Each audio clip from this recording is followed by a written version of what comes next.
Buenos días, buenas tardes o buenas noches, de acuerdo a la hora en la que se esté apreciando este video. Hoy vamos a analizar la guía 5 correspondiente a la semana 5 de la materia de lenguaje y literatura para primer año de bachillerato.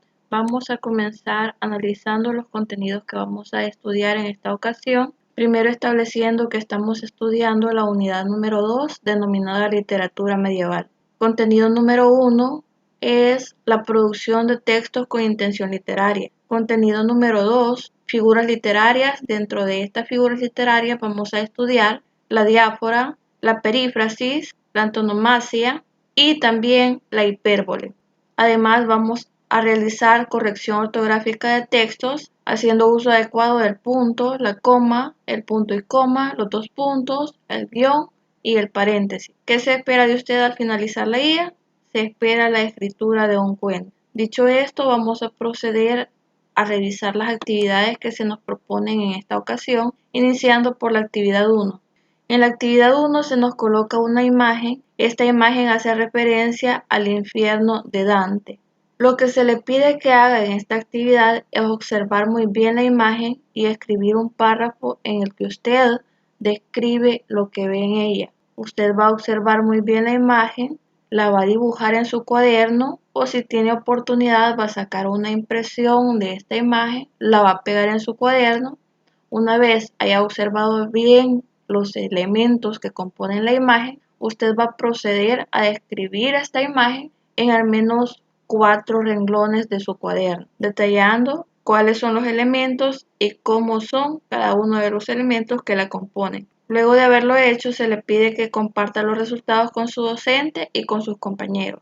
Esa es la actividad número 1. Vamos a pasar a revisar la actividad número 2.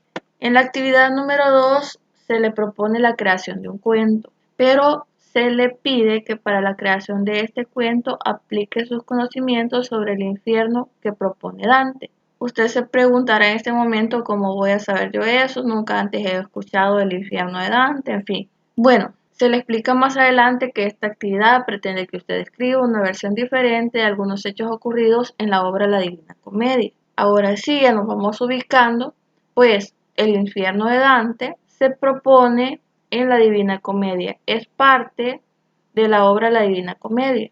En la obra La Divina Comedia usted va a encontrar ese infierno de Dante. Además de esto, se le pide que usted considere, antes de hacer su cuento, una planificación. Dentro de la planificación, usted debe estar consciente que un cuento es una narración breve que narra una historia de ficción imaginaria y que esta historia generalmente tiene un número reducido de personajes, además de una intriga muy simple, poco desarrollada y un desenlace muy rápido. Para comenzar la etapa de planificación se le solicita que responda a las siguientes preguntas. La primera es, ¿para quiénes escribirá su cuento? Es decir, ¿a qué tipo de público va a ir encaminado su cuento? Usted va a establecer si su cuento va a ser para niños, basándose en el contenido que usted sabe que va a tener su cuento, si su cuento va a ser para adolescentes, si su cuento va a ser para madres de familia, para personas mayores. En fin, usted lo va a delimitar y va a establecer por qué razón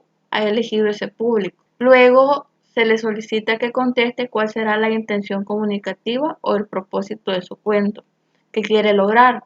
En esta parte usted va a establecer qué mensaje quiere dejar, si usted quiere dejar una lección moralizante a través de su cuento, si lo que busca es que su cuento ayude a reforzar ciertos conocimientos, si su cuento tiene una intención didáctica, es decir, que la persona que lo escuche, que lo lea, aprenda algo de alguna área del conocimiento a través de su cuento. Todo eso usted lo debe establecer. Debe elegir una intención comunicativa, establecer cuál es el propósito de su cuento, de acuerdo a lo que usted quiere conseguir a través de que las personas lo lean. Seguidamente se le indica que lea la siguiente información para que retome los elementos que necesita acerca del infierno de Dante que ya se le mencionó anteriormente y que le serán de utilidad para escribir su cuento. Pues recordemos que su cuento debe estar basado en esta parte de la obra La Divina Comedia. La información que se nos muestra a continuación se centra específicamente en el infierno de Dante, Pero como nosotros nunca antes hemos escuchado acerca de la Divina Comedia, vamos a hacer una introducción antes de analizar esta información.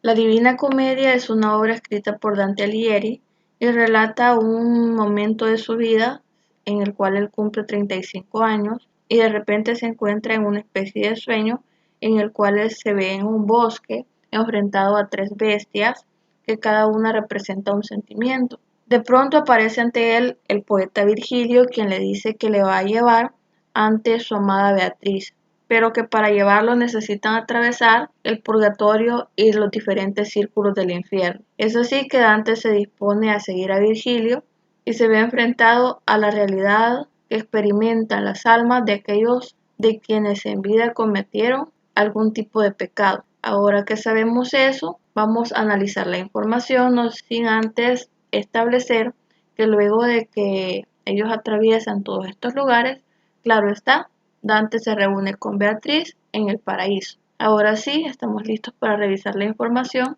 La información nos dice lo siguiente. Comienza relatándonos que en la primera parte de la Divina Comedia, que es el infierno, Dante y Virgilio pasan primero donde se encuentran aquellos quienes en vida fueron cobardes. Ahí se encuentran las almas de los cobardes, a los que el escritor tilda como inútiles. Al llegar al río Caronte, los poetas se encuentran con el barquero infernal Caronte, quien les ayuda a atravesar el infierno. Y es así que comienzan su travesía por el primer círculo.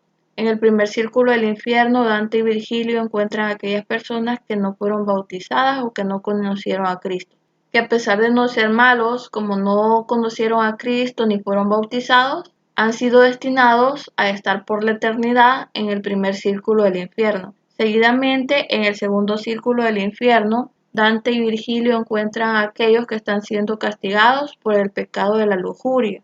La lujuria es vista como uno de los pecados capitales y en este círculo es Minos quien desde la entrada examina las almas y determina el castigo que van a tener. En el tercer círculo están aquellos que en vida cometieron el pecado de la gula. La gula consiste en comer con desenfreno. En este círculo las almas sufren en un pantano infectado, soportando la lluvia helada. En este círculo se encuentran como guardianes el Can, Cerbero y Cíaco. En el cuarto círculo del infierno están recluidos aquellos que en vida cometieron el pecado de la avaricia, fueron pródigos o despilfarradores. El castigo de estas almas es vivir eternamente peleando con aquellos que les son opuestos, pues sabemos que la avaricia consiste en almacenar riqueza, que se tenga lo que se tenga, la cantidad de dinero o de riqueza que se tenga no se gasta, pese a las necesidades, y por el contrario, los despilfarradores son aquellos que gastan dinero, riquezas desenfrenadamente. Entonces, estamos ante dos pecados contrarios y su castigo es vivir eternamente peleándose entre sí. El vigilante de este círculo es Pluto, a quien el poeta representa como un demonio de la riqueza. En el quinto círculo encontramos a aquellos que experimentaron ira y pereza. En el sexto círculo están los herejes, condenados a sepulcros ardientes. Los herejes son aquellos que fueron en contra de Dios, de la religión, de la iglesia, de la Biblia. En el séptimo círculo encontramos a aquellos quienes en vida fueron violentos. Entre los violentos se cuenta a los tiranos. El guardián de este círculo es el Minotauro de Creta. Los violentos se encuentran en un río de sangre y el círculo está dividido a su vez en 3 aros o jirones, según la gravedad del pecado de violencia. El primer aro está dedicado a los violentos contra su prójimo, el segundo a los violentos contra sí mismos. Dentro de estos encontramos a los suicidas y en el tercer círculo están los violentos contra Dios, la ley natural y el arte. En el octavo círculo encontramos a todos aquellos que cometieron fraude. Este círculo se divide en 10 fosos circulares y concéntricos y acá se castiga a los rufianes, aduladores, cortesanas, practicantes de la simonía, adivinos e impostores, barateros, hipócritas, ladrones, consejeros del fraude, cismáticos, promotores de discordia y también falsificadores y alquimistas. Todos aquellos que en su vida engañaron a otras personas para obtener riqueza están acá, en el octavo círculo. En el noveno círculo encontramos a aquellos que cometieron traición. Este círculo está dividido en 4 fosas distribuidas de la siguiente manera: los traidores contra su familia, contra sus parientes, los traidores a la patria, a sus comensales y a sus benefactores, y en el centro se encuentra el mismo Lucifer, el demonio, quien sabemos que cometió traición contra Dios. Desde este círculo, Virgilio y Dante salen hacia el otro hemisferio. Una vez conocida la información, vamos a proceder a analizar las siguientes indicaciones que se nos dan para construir nuestro cuento. Ahora se nos dice que después de leer la información responde en su cuaderno las siguientes preguntas. Primero, ¿de qué tratará su cuento? En la primera pregunta usted debe escribir de qué tratará su cuento, dar una descripción breve de los aspectos que va a narrar en su cuento. Luego se le pide que escriba una lista de ideas. Va a escribir al menos 3 o 4 ideas que usted tenga para su cuento. Luego se le pide que define el tema principal de su cuento. Cuando se le pide que define el tema principal, se le está solicitando que usted describa aquella acción que va a ser la primordial en su cuento. En un relato tenemos una acción, un hecho, un elemento alrededor del cual giran todas las demás ideas. Eso es lo que usted va a detallar en este momento, cuando se le pide que define el tema central de su cuento, que va a contar usted principalmente ese hecho alrededor del cual van a girar todas las demás cosas que sucedan. Seguidamente se le pide que responda a cómo se desarrollará su historia, que haga una lista de las posibles acciones que tendrá su cuento.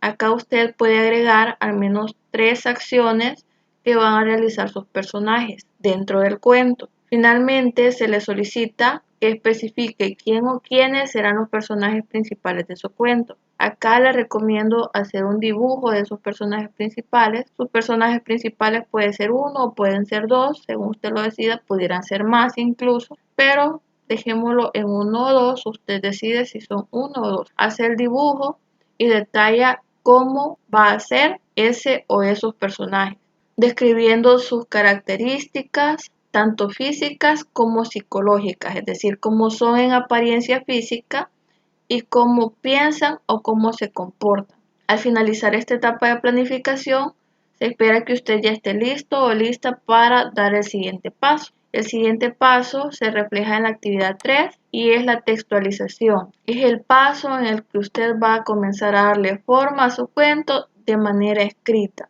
que es lo primero que se le pide en la actividad 3. Se le pide que usted escriba un formato de borrador con todas las ideas que ya tiene. Es decir, va a escribir su cuento y va a incorporar las ideas que hasta el momento ha ido generando de las actividades anteriores. Seguido de esto, se le detalla que en este momento de la escritura usted debe procurar que todos los elementos de la planificación se perciban en su borrador. Todo lo que usted generó en la fase de planificación tiene que incorporarlo acá en el borrador. Finalmente, se le pide que aplique sus conocimientos sobre el manejo del lenguaje literario y las normas de la escritura, de la ortografía, y que para ello analice la siguiente información. La información que sigue es relacionada con las figuras literarias y los signos de puntuación.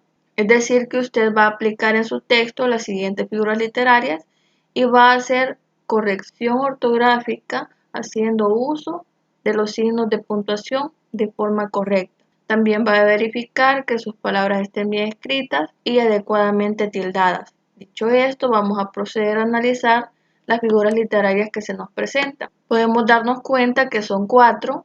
Entre ellas tenemos la diáfora, la perífrasis, la antonomasia y la hipérbole. Antes de analizar estas figuras literarias más a detalle, vamos a establecer que las figuras literarias, de forma general, son técnicas de escritura utilizadas para dar mayor expresividad o belleza a los textos. Hay diversos tipos de figuras literarias. Hay aquellas figuras literarias que son de omisión, es decir, que quitan palabras. Hay figuras literarias de adición, que son aquellas que agregan palabras. Hay figuras literarias de orden, que son aquellas que reordenan los textos para darles mayor expresividad. En fin, hay muchos tipos de figuras literarias y las vamos a encontrar con diferentes nombres y clasificadas de acuerdo a la función que cumplen. Dicho esto, vamos a iniciar analizando la primera figura literaria, que en este caso es la diáfora. La diáfora consiste en usar una palabra en dos momentos diferentes en un mismo texto. Esta palabra es la misma, escribe de la misma forma, pero está usada en un contexto diferente, lo que le da a su vez un significado diferente. Vemos por acá el ejemplo. El ejemplo dice: soltó la cuerda y le dio cuerda al reloj. Vemos clara la diáfora en esta oración, en la cual se usa la palabra cuerda en dos momentos diferentes, en dos ambientes, en dos contextos diferentes. El primer uso que se le da a la palabra cuerda es haciendo referencia a una soga, y el segundo uso se refiere al impulso que se le da al reloj para que éste trabaje de manera adecuada. Vamos a verificar un documento de apoyo que tenemos por acá, en el cual vamos a ver otros ejemplos de diáfora y otra definición que va orientada siempre a lo mismo, pero nos va a ayudar a familiarizarnos mejor con la figura literaria. En este caso, la definición nos dice que la diáfora es una figura literaria que consiste en el uso de palabras homógrafas. Palabras homógrafas se le llama a aquellas palabras que ya detallábamos antes, que son escritas de forma idéntica, pero tienen diferentes significados de acuerdo al contexto en que hayan sido utilizadas. Es así que volvemos a la definición. La diáfora es una figura literaria que usa palabras homógrafas en un mismo texto. Dichas palabras sabemos que se escriben de forma idéntica, pero su significado es diferente. Pasamos a ver los ejemplos. El primer ejemplo es: ponle sal a la comida y sal de mi cocina. En la primera ocasión, la palabra sal se está usando para referirnos al mineral que sirve para dar sabor a las comidas. Y en la segunda ocasión, pero dentro del mismo mensaje, se está usando la palabra sal para indicar que la persona a la que nos estamos refiriendo debe salir de la cocina. Entonces, en un primer momento, sal es el mineral que sirve para dar sabor a las comidas, y en la segunda vez, la palabra sal es una conjugación del verbo salir. Tenemos el siguiente ejemplo, el cual dice: mi suegra vino a beber vino. En este caso, la diáfora se está realizando al usar la palabra vino con dos significados diferentes. Primero, mi suegra vino del verbo venir, y luego a beber vino, vino haciendo referencia a la bebida. Continuamos, volvemos a la guía para seguir analizando las demás figuras literarias, y en este momento vamos a analizar la perífrasis. La perífrasis es una figura retórica que consiste en utilizar más palabras de las necesarias para expresar una idea o concepto que obviamente pudo haberse dicho con menos palabras. La función de la perífrasis es evitar una expresión estereotipada o común, utilizando así palabras que la evocan para citarla. El ejemplo que tenemos acá en la guía es el supremo hacedor. Se están usando tres palabras para referirnos al ser supremo, al cual nos pudimos referir únicamente diciendo la palabra Dios, pero como necesitamos o estamos haciendo uso de la perífrasis, usamos tres palabras. Vamos a revisar los ejemplos del documento de apoyo, el cual nos explica que la perífrasis es una figura literaria, la cual expresa un concepto dando rodeos, usando más palabras de las necesarias, de las convencionales, para expresar un mensaje que pudo hacerse saber con un menor número de palabras. Tenemos por acá los ejemplos. No pocos abuchearon al presidente, cuando se pudo haber dicho muchos lo abuchearon. El segundo ejemplo es el supremo hacedor del cielo y la tierra, nuevamente para referirnos a Dios. Si vemos, nosotros pudimos haber dicho solamente Dios, al no hacer uso de perífrasis, bastaría decir Dios y sabemos de quién estamos hablando, pero como queremos darle realce a lo que se está diciendo, usamos la perífrasis, la cual nos permite hacer uso de más palabras de las necesarias, y vemos que en este caso estamos haciendo de hecho uso de 1, 2, 3, 4, 5, 6, 7, 8, 9 palabras para referirnos a Dios. Continuamos entonces con la guía y ahora vamos a analizar la figura literaria antonomasia. La antonomasia es una figura retórica que consiste en la sustitución de un nombre propio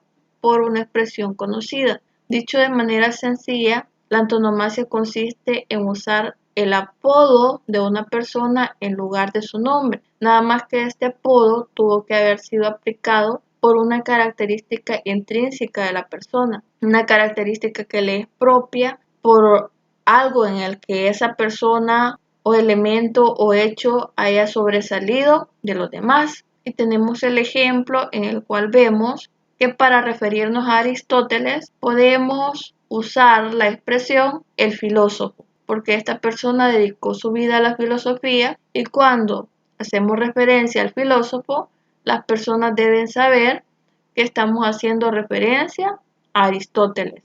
Vamos al documento de apoyo a revisar la antonomasia y se nos dice que la antonomasia se usa para denotar que a una persona o cosa le conviene el nombre apelativo con que se designa por ser sobresaliente o más importante que otro. Tenemos los ejemplos. Primero tenemos el ejemplo de un hecho al cual llaman la mano de Dios. Cuando hablamos de la mano de Dios, la gente sabe que se habla de un gol hecho por Maradona que se realizó durante un mundial de fútbol a los ingleses. En lugar de dar toda esta explicación, nos limitamos a decir la mano de Dios, porque la gente ya sabe a qué nos estamos refiriendo, dado que este fue un hecho relevante y se le asignó este apelativo. Luego tenemos el ejemplo de el Che. El Che Guevara fue un guerrillero argentino muy conocido que dedicó su vida a luchar por los derechos de los más humildes. Él se llamaba Ernesto Guevara,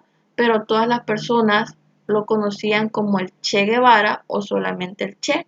Este era el apodo con que lo conocían y por ser una persona muy importante que luchó mucho por sus ideales, cuando los demás escuchan el apelativo el Che, ya saben que nos estamos refiriendo a Ernesto Guevara. Finalmente tenemos el último ejemplo. El del Chicharito. El Chicharito es un futbolista muy famoso llamado Javier Hernández, pero que por sobresalir en el fútbol ha sido conocido mundialmente por el apelativo del Chicharito. Dicho esto, regresamos a nuestra guía y encontramos que aún nos falta analizar la figura literaria hipérbole. La figura literaria hipérbole es una de las más sencillas y consiste en la exageración de la realidad. Consiste en aumentar o disminuir exageradamente las situaciones, hechos o condiciones de las que se está hablando. Tenemos un ejemplo por acá, el cual dice, tienes un corazón tan grande que no te cabe en el pecho. Se están refiriendo a una persona bondadosa y para dar más realce a lo que se le está diciendo relativo a que su bondad es grande, se le dice que su corazón es tan grande que no le cabe en su pecho, cosa que no va a pasar, solamente es una exageración. Vamos a revisar los ejemplos del documento. De igual forma, se nos dice que la hipérbole consiste en la exageración de determinadas situaciones. Se nos dan dos ejemplos. El primero reza de la siguiente forma. Estás tan flaca que vas a desaparecer. Puede ser que la niña esté bien flaquita, pero no al punto de desaparecer. Entonces, cuando le decimos que va a desaparecer, estamos haciendo la exageración, estamos haciendo el uso de la hipérbole. El siguiente ejemplo dice, llevas años en el baño. Puede ser que ya nos haya incomodado que esa persona que está anterior de nosotros en el baño haya pasado tanto tiempo ahí, pero tampoco se trata de que haya pasado años. Cuando le decimos que lleva años en el baño, estamos haciendo uso de hipérbole porque estamos exagerando la realidad. Dicho esto, volvemos a nuestro documento. Hemos terminado con el análisis de las figuras literarias, esperando que haya logrado comprenderlas. Seguido de este análisis, se le pide que usted haga uso de las figuras literarias en el siguiente cuadro. Pensando en que usted va a crear los ejemplos de esas figuras literarias que ya se analizaron, tanto de la diáfora, la perífrasis, la antonomasia, la hipérbole, y que al hacer uso de esas figuras literarias tenga en cuenta que esas oraciones que usted construya con esas figuras literarias deberá incorporarlas a su cuento.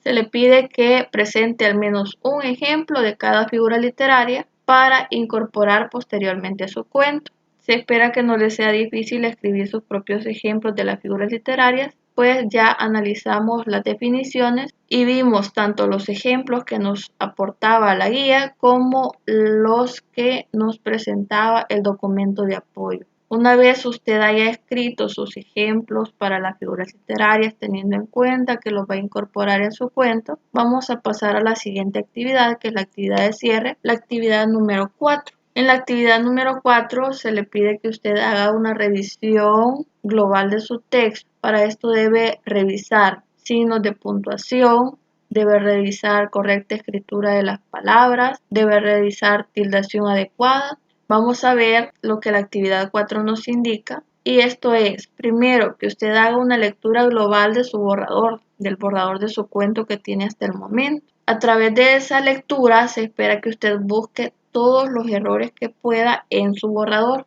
y que seguidamente revise si no hay frases u oraciones que hayan quedado poco claras o escenas que no se entiendan.